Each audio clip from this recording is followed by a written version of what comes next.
So what is a skill that you use from your scientist experience in the project management? In the world of project management, attention to detail is absolutely fundamental. My fascination for technology in particular was I would say pretty large. Why did you choose project management? Project management follows a discipline, and it's a disciplined approach, it's a disciplined methodology to achieve a final goal. Here are many newcomers who want to start their journey in project management. Right. What should be the first step, essential for them? I think the biggest thing is certainly curiosity and a willingness to explore options and keeping a very open mind. It's so essential to be a good communicator, which for me involves both listening and putting the message out there. And AI has become not just something that we might have, but it is here, and we need to embrace it. So I literally drafted a short communication, which I posted onto the LinkedIn network. I believe within the space of 2 weeks it had been seen by just over 500,000 people.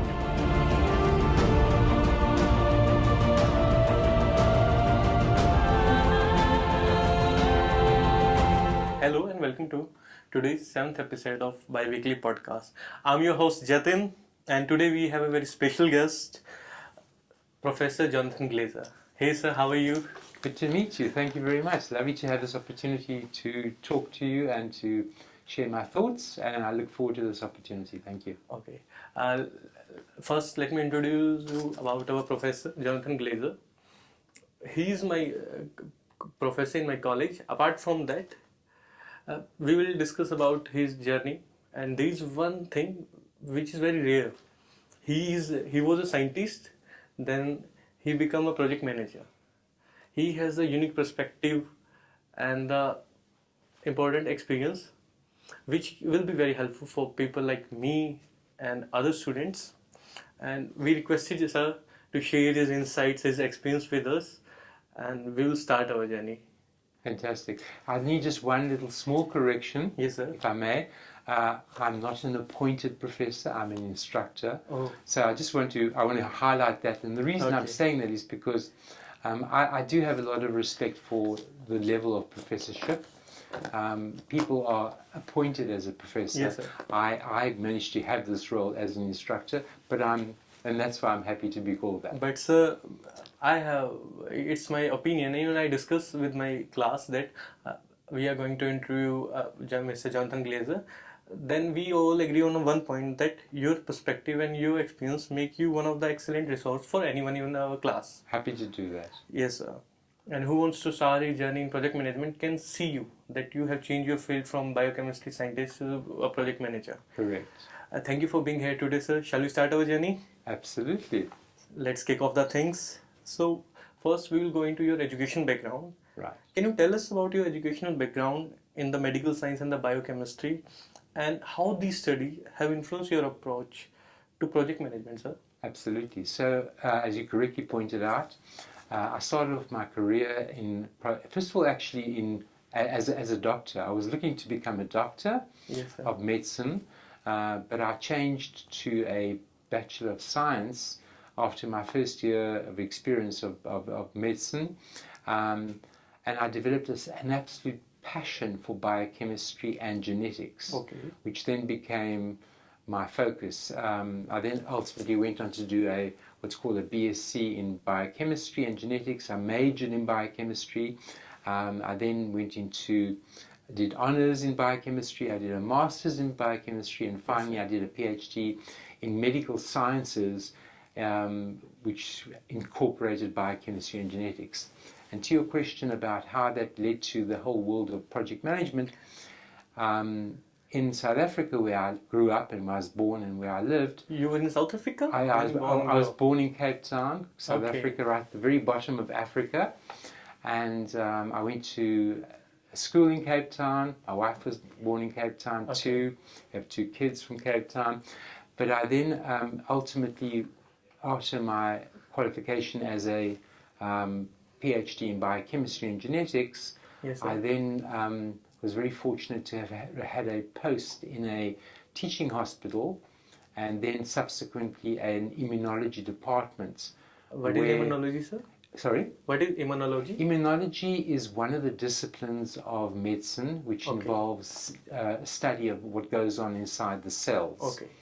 So I was very privileged to work with another senior scientist. We co-managed a department doing something called tissue typing for transplantation. We did disputed paternity analysis, yes, and we did a lot of forensic work. However, that laboratory where I was working was during the 1994 when South Africa went through a peaceful transition, was likely to be closed. And I didn't want to become an unemployed scientist. So I decided to look around what opportunities out there existed in the big wide world. And one of them became the big corporate world. And that appealed to me, specifically the IT group, the information technology area, where I found an opportunity to go into. So Dr. Glaser took his scientist hat off, put my computer consultancy hat on, and I walked into the big wide world of, as you know, project management, quality assurance management, and I'll come to that a little later on. Sure, sir. So, when you are in the phase of transition from a scientist to a project manager, so what is the skill that you use from your scientist experience in the project management field? I think I would probably summarize it in almost one thing. Attention to detail. Attention to detail is absolutely pivotal to the success of a research experience.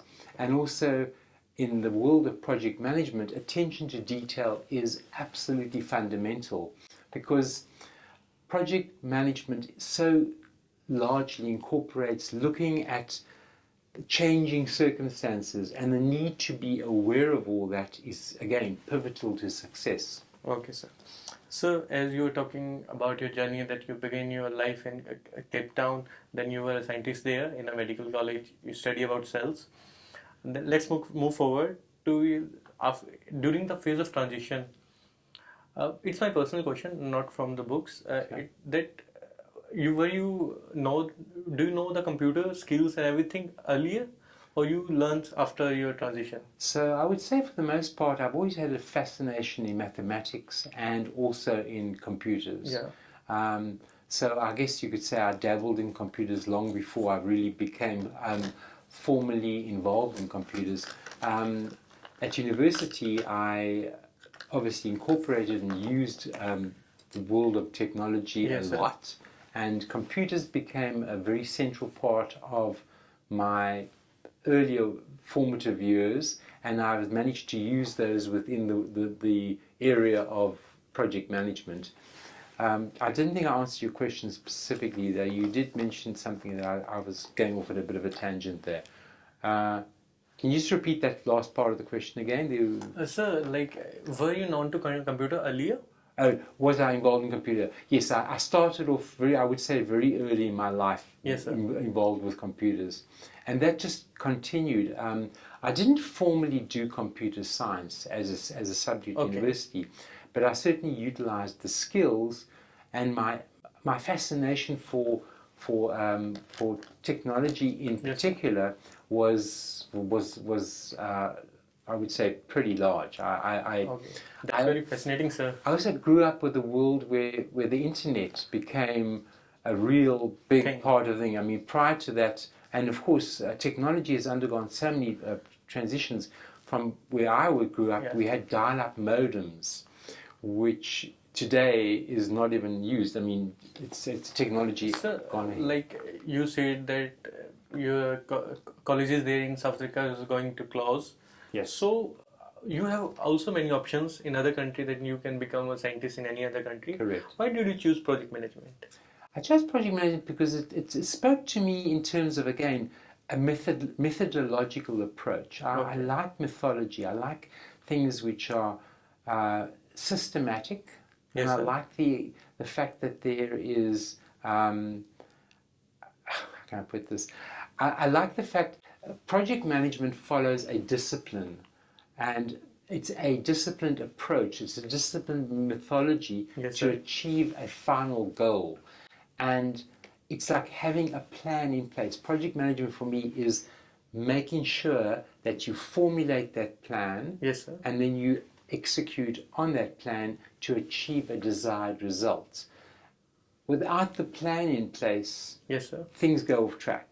So for me, the whole process of project management is thinking logically, and I love to actually make that a real process. So project management, the whole concept of project management appeals to me as a discipline. Okay. On behalf of all our audience and listeners, I want to ask you a question. That what is the biggest challenge that you have faced during your career transition? What would be the biggest challenge? The biggest challenge. I would say the biggest challenge is probably the world in which we are living, being the fact that the business world, and I'm being totally brutally honest in this one, the business world is enormously fickle. Fickle in terms of the fact that things change. The concept of loyalty within the business world is almost relatively unheard of. We live in a capitalistic society. North America is driven constantly by capitalism, achieve high gains. And the concept of loyalty, I think, presents the hugest amount of challenge.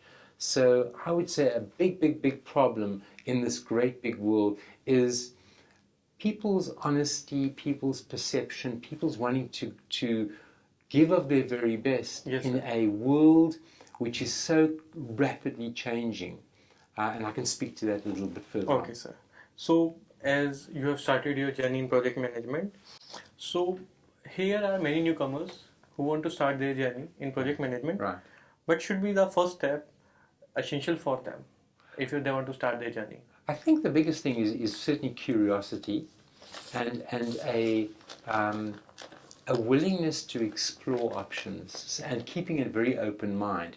But I think in a very physical, practical sense, I would say somebody who wants to embark in the world of project management should probably start off along the lines of becoming familiar with what project management is all about. Okay. And for that, there are many opportunities out on the internet to YouTube videos to learn what the discipline of project management entails. Okay. But from a practical perspective, I think in terms of getting into the big wide world of project management, I think a career path would probably start along the lines of project coordination, and then something called a project control officer. I've worked as both PCO, and a PC being a project coordinator. Those would be, I think, the beginning first steps. And then I think ultimately leading into the world of project management, there are certain credentials which are essential to make one credible in this big world of project management. As you were talking about the project coordinator, is it the first job someone can get when they want to enter this field? I think that's a good starting point, because I think that the idea behind a project coordinator is that you work together with a project manager in order to develop a knowledge, and you provide support to the project manager to achieve. You set the project manager up for success. And how you do that is by managing the schedule, managing the risk and issue log, managing a whole bunch of activities which make sure that the project manager can focus on his stakeholder engagement and his communication activities. So the project coordinator is very important and has a wonderful stepping stone in ultimately leading to the level of project manager and ultimately program manager and beyond. If someone wants to start his journey as a project coordinator, what will be the crucial certification? Because in North America, people will go for certifications. Correct. So what is the first certification that a person can get to become a project manager? I think a very good starting point would be something called the CAPM, the CAPM, which Certified Associate in Project Management. There you go. Thank you. You know better than I do. I know the PMP, the Project Management Professional. Okay, so my apologies. I started off literally. I went for the biggest one, PMP. But a very good one that they've recently, and not recently, but certainly the last few years, Yes, sir. have introduced is the CAPM, which I think is an outstanding stepping stone. The criteria for getting into a CAPM are slightly less arduous than they are for a PMP. Okay. If we are looking for the skills, we have talked about the certifications. Let's mention 3 skills which are necessary and the important quality to become a project coordinator. Just 3 skills. Three main skills. I think 3 skills are. It can be 4 if you want. Absolutely. I think certainly quality, a focus on quality would be absolutely essential. Quality would be one. Precision would be another. And I think attention to detail would absolutely be up there. Okay. Attention to detail. And I think the ability to be thorough and to document meticulously. And the reason I'll give you an example. In the world of, for example, issue management, if you're managing issues, the ability to capture information with fidelity, in other words, precisely and accurately. Accuracy is part of that whole quality piece, but the actual attention to detail would also be part of that as well. But the one piece which is I'm speaking about now is this the need to be able to document thoroughly and accurately. Yeah. Okay. As we were talking about these early entry level roles, so here comes the topic of balancing between technical skills and our soft skills. How do you see that? Any advice for a person who is starting his journey, that how he will balance his technical skills and soft skills? So I think how the balance is created, first of all, let's just quickly define what both of those are. The soft skills very clearly are things like communication. Yes, sir. And for that, one definitely needs to have a ability to listen, and I don't just mean listen just to hear, but to actually listen. Listen attentively, listen to what is being said, and being able to understand and interpret what is being said. How does that match up and balance with technical skills? I think the two absolutely go so hand in hand. Okay. It's so essential to be a good communicator, which for me involves both listening and putting the message out there. Yes, sir. And as we've spoken about in our class as well too, on communication is a bi-directional thing. It's not just me telling you something, but it's getting me for you to validate that what you've heard is what I've said. Okay, so the communication piece is bi-directional. Okay. It's not just one way. With that is the need to develop a technical proficiency which comes from learning technical skills. Oh. The two very, very definitely go together very, very, to create an overall, I would say, a competent and a professional and a capable and competent project manager. Can you give me any example where the soft skill communication used and it overshadows the technical skill? Where the technical skills overshadow? Technical skill overshadows because of the communication skill. That's a difficult one to answer. I'm just trying to think. Can I give you an example? Yeah. Where communication skill, let me see if I understand what you're saying, where communication skills might overshadow the technical skills. I think project management needs both. There's definitely, the only area I could think of where it might not be where the communication skills would overshadow the technical skills would be in the social areas where, for example, like a counsellor. Okay. A counsellor would certainly need to have heightened social skills, part of which obviously is communication skills, and have those as being higher or of higher importance than just maybe technical skills. Okay. Balancing these skills together sounds very crucial. Absolutely. And let's look at the bigger picture, sir.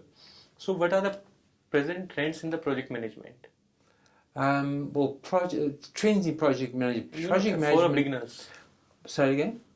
What are the current trends in project management for the beginners? For beginners. Yes, okay. sir. So I think beginners coming into the world of project management are going to face different challenges than I did when I started with project management.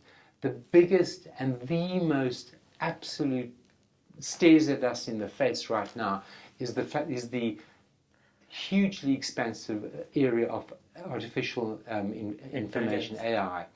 AI has literally transformed project management today, compared literally to how it was, I would even say, as recently as a year and a half to 2 years ago.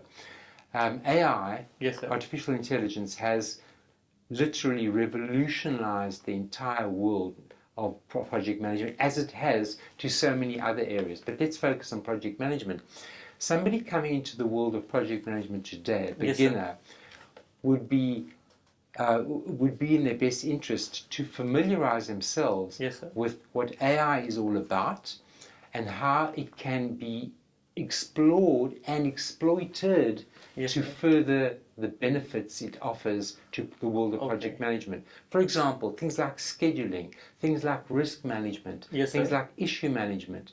All of these are made so much easier by being able to use AI and to, for example, drawing up a risk, to describe a project and then to try and formulate the understanding of what risks are involved.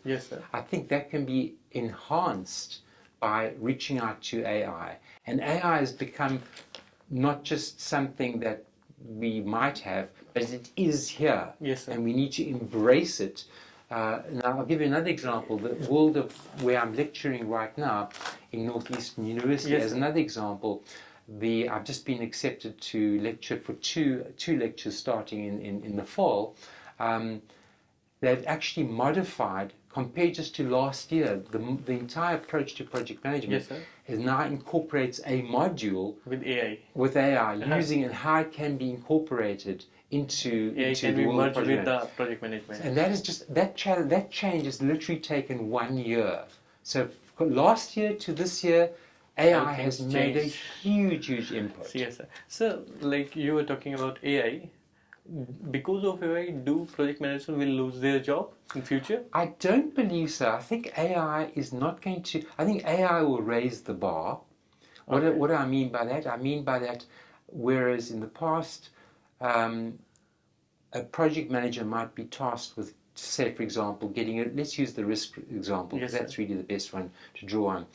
Instead of the project manager having to reach out to his project team and ask them for what their thoughts are on the risks, he can use AI to generate a list of risks and then use that to speak to his team and to validate those risks.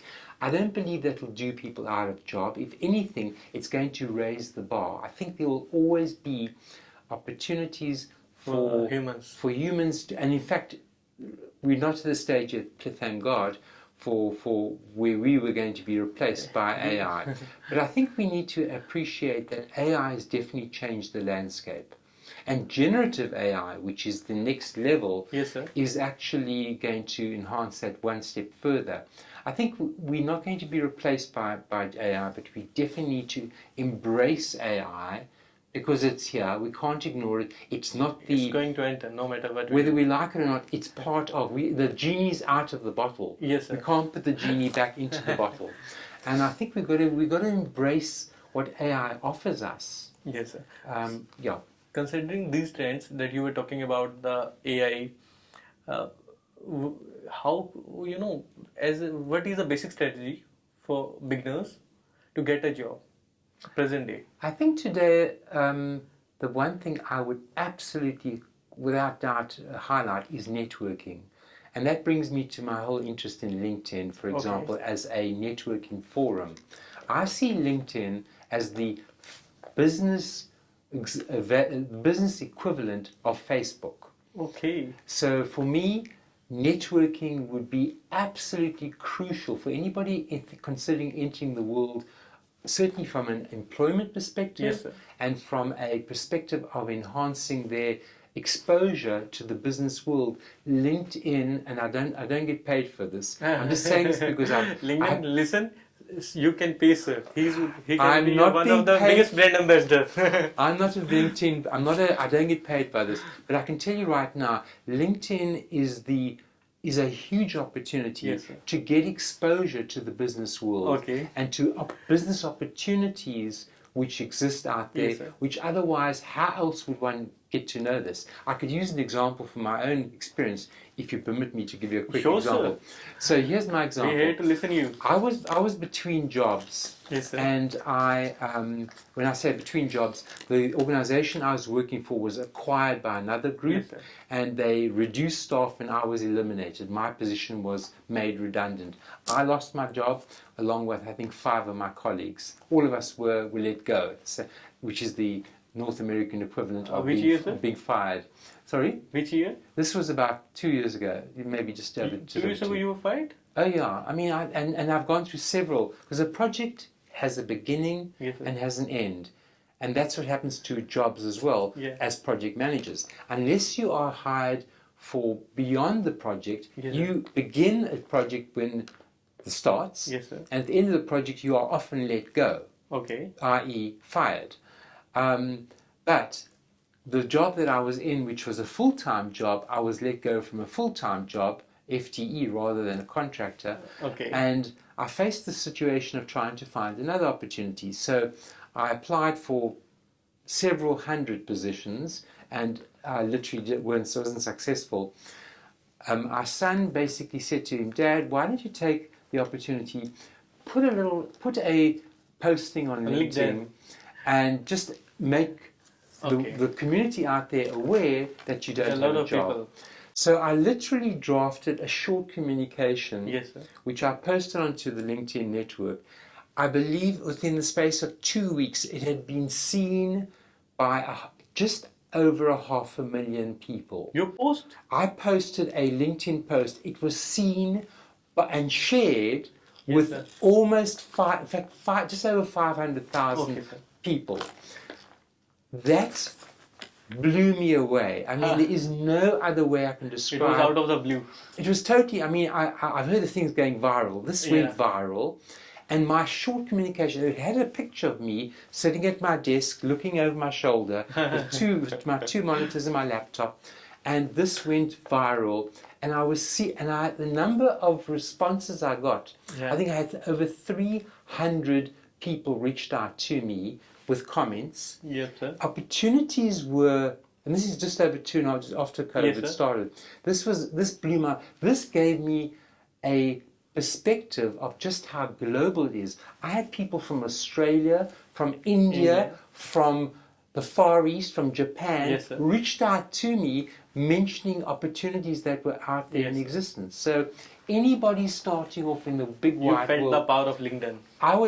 I experienced the power of LinkedIn. Yes, sir. And it's all to do with networking, which is what LinkedIn is all about. Yes, sir. So I would encourage people, anybody pursuing the big wide world of trying to get employed, yes, sir. create a professional profile on LinkedIn with a professional picture. And use, and I can separately happy to talk about my experience with LinkedIn. We are here to listen to your experience. But I would happily endorse LinkedIn as a medium for exposure. Yes, sir. Because of its networking power. Okay. Sir, how old you are when you started LinkedIn? How old was I? Yeah, I got involved in LinkedIn, I would say, for probably the beginning of my profession. I've been in this profession prior to immigrating to Canada, which we did in 2000. So I've been actively involved in LinkedIn for the last 24 years. But the last time you posted on LinkedIn for the last picture. Time I posted, updated my poster. Post for the job, that you're looking for a job. You mentioned, it was shared. That was in just over 2 years ago. 2 years ago. Yeah, I can look up the posting and I'll happily share it. Sure, sir. So, that you are not used to LinkedIn that much, but still you tried and you got a job. It's all about the networking, share your thoughts, your experience, and people will embrace it. Absolutely. And so salute to your dedication. You started your journey again after getting fired, because many people I know that after getting fired, they are depressed for like more than 2 months, 3 months, 4 months. they are struggling that how can we get a job, this, and you next day started from the scratch. That's a very huge thing, sir. Right. I think very importantly going with that is documenting it very thoroughly. So I created my own spreadsheet where I captured all that information very meticulously. Yes, so, sir. for example, every application that I every job that I applied for, Yes, sir. I kept a record of the contact information in order to be able to follow up. So meticulous attention to detail, which I mentioned right earlier, being one of my, one of my, I would strongly speak for. I would say being able to document and follow up effectively is really necessary. So apart from that, yes, there are a lot of people, they do applications, like 100 of applications. They say that we have given 100 resume a day. And what's your opinion on that? Is that a right thing? I think it is the right thing. You know, it's a numbers game. We're in a hugely competitive society. The challenges are great, and I think it is not unusual to send out several hundred applications and to literally receive no response. I think the important thing to realize is the environment in which we live. It's a hugely competitive environment, and the way you differentiate yourself from the others will set you apart. And what do I mean by that? I mean it's a change in mindset. The mindset is very simply, I would define as follows. It's not what do I bring to the actual job opportunity. It's where can I make my clients succeed. So it's it's swapping that around. It's not what I bring, but it's looking at it from the perspective of the client. So what does the client need from me, and where can I fill that gap? So it's almost like setting the client up for success, in the process of which I set myself up. So, like, there are many project managers. They have experience of 5-6 years, and they want to become an educator, project manager, instructor, like you. Can you have any advice for them? I think that it's to, first of all, embrace the whole world of project management, and to realize how many opportunities there are there which are on offer. Again, that goes back to getting the job. But in terms of getting into the world of education, I think it's developing a passion for teaching, which I've always had from many years ago. I think what got me onto that was realizing once I have information, I have the desire to want to share that information. And that naturally lends itself to teaching. Because when you want to share information with somebody, what you're really doing is you are teaching them. You are teaching them. Yes, sir. You are bringing, and for me, education comes from the Latin word educare, which is bringing out of. When you educate somebody, what you're really doing is you are bringing out from them what is probably already there, but you are facilitating their growth. So by me, when I look at myself as an educator, I am facilitating growth in others. They could not grow unless they had it inherently within themselves. It requires a facilitator to bring, it's like nourishing a plant. You are giving them water, sunlight, and You're everything. giving them the water so that they can grow up. And that's exactly what education is all about. You can't educate a blackboard. There's no capability here. But a human being has the capability to grow. Learn. And I think it requires an educator to facilitate, to groom that, to facilitate that growth. And if you have that desire to want to do that, you will naturally become an educator. So that's very helpful and inspiration. That's very helpful. Who has aspiration to become a teacher or instructor can see this podcast and feel it. Absolutely. So and also one other thing I have to add as well too, is to have a passion. Because passion is what it's all about. The desire To do something. To do something. Achieve something. And to achieve something is the passion which goes in that. There is one question. Yes. From one of my classmates. She's from non-IT background. Right. She has said that, what is your suggestion on project management career for a non-IT professional? Because we were talking about AI and other stuff, right. technical skills. These are all related to IT background. I think IT helps. Yeah. It's not super absolutely essential. For example, when I worked at RBC, and I'll use that as a specific example. Sorry. For a non-IT. I'm coming. I'll explain it to you. There is a business IT, yes, sir. And there's a technical IT. Project management. There's an IT, a business project manager, yes, sir. and a technical project manager. So a business project manager would be somebody involved in the business aspects rather than the technical aspects, which is where IT would be necessary. So I think, and I know this for sure, there were business PMs who I worked with. I was the IT PM, okay. But I worked with business PMs who were not technically minded like myself. Okay. So in answer to the question that your student posed to you, or your colleague posed to you, there is definitely an opportunity for people who are non-technical to explore the realms of project management. What I'm saying in a nutshell is you do not have to be a technical expert to develop and to successfully become a project manager. Okay. So instead of narrowing down project management to IT, project management is a very vast field. It is. Okay. And includes business as well too. As an example, and I will use that example from RBC is an absolute classic example. I wasn't aware, for example, that there are business PMs, but they are. Which person inspired you the most in your career? Well, a couple, but the one who absolutely stands out for me is a guy called Simon Sinek, S-I-N-E-K. Simon Sinek. Sinek, S-I-N-E-K. Yes, sir. Simon Sinek developed this whole concept about looking for your why, W-H-Y. Okay, sir. Why do you want to do something? What is your key motivator? What is your key goal, your driver?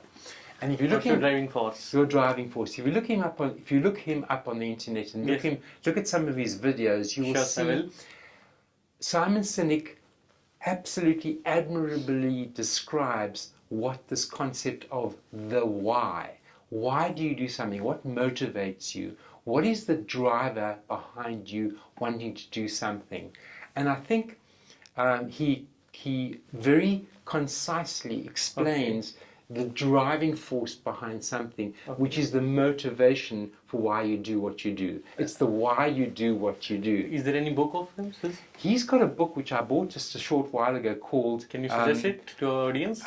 Yes, I absolutely can. I'm trying to think of the name. It has the word why in the title, W-H-Y. I think it's Finding Your Why. Sure. And I would absolutely encourage anybody who wants to be inspired and who wants to grow and who wants to develop this passion for why they do what they're doing, it's to follow and to look up Simon Sinek. He also explains how to find a job and how to use the why effectively in job interviews. Okay, sir. So I would absolutely encourage anybody who's interested in obviously getting a profession or career to explore Simon Sinek.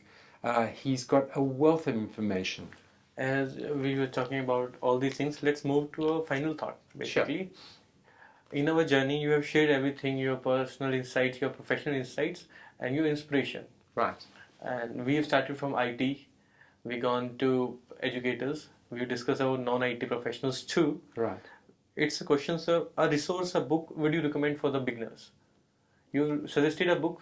Why? Apart from that book, that a project manager can use it, read it for the better future. That's a tough one to sort of come up with specifically. You're talking about a specific project management book or generally? General. In general terms, I read avidly, but I can't right now specifically think, just rather than a book, I think the concept of empathy, yes, sir, spoken about by a woman whose name is Bream, B-R-E-A-M. Sure. I think it's Brown Bream. I'll search her on internet. I'll look. Post her. I need to find the exact name. I'll have to give it to you offline. Sure. I can't think of it right now. She speaks about what empathy is, and I think that's a wonderfully humbling experience because it makes you realize that we're not alone. Yes, sir. We're living in a world where we interact with other individuals like ourselves. Yes, sir. But the need to be empathetic, to put yourself where somebody else is not only a enriching experience, but it's a deeply humbling one. And the one thing I've learned in my career as an educator and as a project manager Yes, sir. is that the more I've embarked on a career of learning, the more I've realized from a humbling perspective is how much more I have to learn. And also, it's a wonderful opportunity to learn so much from my students. They've taught me so much. Okay, sir. And for me, that is one of the most humbling experiences because I realize that notwithstanding the fact that I've learned so much, Yes, I've got so much more to learn. I need a answer. It's a very brief answer. In very brief, what is the future of project management? I think we're certainly embarking on something which is growing hugely. I think again, AI is going to open up huge areas for raising the bar of project management. So basically, project management is related to AI. I think AI is going to play a big role in where the future of project management goes. But project management is here to stay. Okay. Simply because projects need to be managed. I think business would not succeed without projects being successfully executed and delivering the value that they claim to deliver. Yes, sir. So before wrapping up, I have one question for you. Yes. It's my personal. Just one piece of advice to youngsters like me and my fellow classmates. One piece of advice? Yeah. I would say don't lose your passion. Yes, sir. Don't lose your focus. Yes, sir. And just be, and don't stop questioning what you're doing in order to improve yourself. Okay. So strive honestly, reach for the stars and beyond. Thank you, sir. Thank you, sir, for sharing your insights, your experience. It's very wonderful. It's not just a 30-40 minute video. It's like your 25 years in this 30-40 minutes from which we can learn. Yes, sir. I have one opinion that some people, they say that why are you reading this book? This is not a book. This is the lifetime experience of that writer. Right. Instead of living that 25 years, if we read this book, I think we have lived most of that part. That's true. It's almost like you are getting an opportunity to sort of peer into the person's world through a little focus. Sir, absolutely. Thank you. It's truly enlightening to know about your journey and your practical advices, how we should approach toward project management, and what's the role of passion in project management. If we don't have passion, there is no point of becoming a project manager. Totally. And it's all about the matter of discipline. The more we write things, the more we show quality, the meticulously write things and all that. Thank you, sir. So let's wrap it, sir. You have shared your things, and if there is anything remaining that you want to share us, you can.